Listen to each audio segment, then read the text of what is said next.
निशाने पर क्रिकेटर्स की कमाई, सरकार ने जबरदस्त कैंची चलाई, बीसीसीआई के भी छिन जाएंगे करोड़ों। जी हां, क्रिकेट की दुनिया से एक बड़ी खबर आ रही है और बड़ी खबर ऐसी है जहां पर बीसीसीआई और देश में क्रिकेट से करोड़ों की कमाई कर रहे क्रिकेटर्स या ये कहें कि पूर्व क्रिकेटर्स की भी करोड़ों की कमाई पर अब कैंची चलने वाली है। ये सरकार का लिया एक ऐसा सख्त फैसला है जो कि अब हर क्रिकेटर को मानना होगा, बीसीसीआई को मानना होगा। और तो और खास बात यह है कि इस फैसले की जद में पूर्व क्रिकेटर्स भी आ चुके हैं, जिसके चलते अब इन क्रिकेटर्स की करोड़ों की कमाई पर कैंची चल जाएगी। तो आखिर क्या है सरकार का लिया यह फैसला जिससे क्रिकेटर्स और बीसीसीआई को अब करोड़ों का नुकसान होना तय है? चलिए अपनी रिपोर्ट में मैं आपको बता देता हूं। दरअसल केंद्रीय स्वास्थ्य मंत्रालय ने बीसीसीआई और स्पोर्ट्स अथॉरिटी ऑफ इंडिया से खिलाड़ियों को तंबाकू और शराब के परोक्ष विज्ञापनों से रोकने के लिए कदम उठाने का आग्रह किया है। मंत्रालय ने कहा है कि देश के खिलाड़ी न सिर्फ हिंदुस्तान बल्कि दुनिया भर के लाखों युवाओं के लिए आदर्श हैं। बीसीसीआई के अध्यक्ष रॉजर बिन्नी और स्पोर्ट्स अथॉरिटी ऑफ इंडिया के महानिदेशक संदीप प्रधान को लिखे खत में स्वास्थ्य सेवा निदेशक डॉक्टर अतुल गोयल ने कहा है कि खिलाड़ी, विशेषकर क्रिकेटर, स्वस्थ, सक्रिय और उत्पादक जीवन शैली को बढ़ावा देने के मामले में युवाओं के लिए आदर्श हैं। इसीलिए बीसीसीआई और स्पोर्ट्स अथॉरिटी ऑफ इंडिया को देश के युवाओं को देखते हुए ही अपने खिलाड़ियों के लिए नई गाइडलाइंस बनानी चाहिए। अपने खत में अतुल गोयल ने लिखा है, बीसीसीआई को भारत के खिलाड़ियों और क्रिकेट प्रशंसकों को ध्यान में रखते हुए क्रिकेट खेल और इसके संचालन को बढ़ावा देने के लिए नीतियां, रूपरेखा, दिशा निर्देश बनाने का काम सौंपा गया है।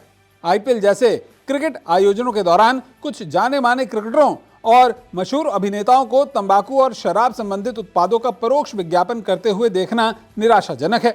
इस मुद्दे पर गंभीरता से विचार करते हुए बीसीसीआई खिलाड़ियों को तंबाकू और शराब संबंधित उत्पादों का परोक्ष विज्ञापन करने से रोकने के लिए सकारात्मक कदम उठा सकता है। रिपोर्ट के मुताबिक डीजीएचएस ने कुछ उपाय भी बीसीसीआई को सुझाए हैं, जिसके बाद बीसीसीआई अब अपने अधीन क्रिकेट खेल रहे क्रिकेटर्स और देश में संबंधित तमाम क्रिकेट एसोसिएशन से एक लेटर ऑफ इंटेंट पर हस्ताक्षर करवा सकता है, जिसके बाद किसी भी क्रिकेटर द्वारा ऐसे विवादित प्रचार पर रोक रहेगी। और तो और क्रिकेट मैच के आयोजनों वाले स्टेडियमों में या फिर क्रिकेट से संबंधित कार्यक्रमों में भी तंबाकू या शराब संबंधित विज्ञापनों पर रोक लग जाएगी। गौरतलब है कि कई पूर्व क्रिकेटर्स हालिया दिनों में तंबाकू उत्पादों के टेलीविजन विज्ञापनों में हाल ही में नजर आए हैं। इतना ही नहीं, आईपीएल के दौरान तो टीम इंडिया के भी कई मौजूदा स्टार क्रिकेटर्स अपनी टीमों को मिले ऐसे ही विवादित स्पॉन्सरशिप का मजबूरी में प्रचार करने के लिए भी विज्ञापन करते हुए नजर आते हैं। इन क्रिकेटर्स की फहरिस्त में जहां पूर्व क्रिकेटर्स शामिल हैं, तो मौजूदा क्रिकेटर्स में विराट कोहली भी इससे अछूते नहीं हैं। इन सभी क्रिकेटर्स को सरोगेट एडवर्टाइजिंग में आमतौर पर देखा जाता रहा है। सरकारी आंकड़ों की माने तो पूरी दुनिया में होने वाली तंबाकू के उत्पादों की मौतों में भारत का नंबर दूसरा आता है। इतना ही नहीं, भारत में हर साल 13.5 लाख मौतें ऐसी हो जाती हैं तंबाकू उत्पाद के चलते जो कि रोकी जा सकती हैं।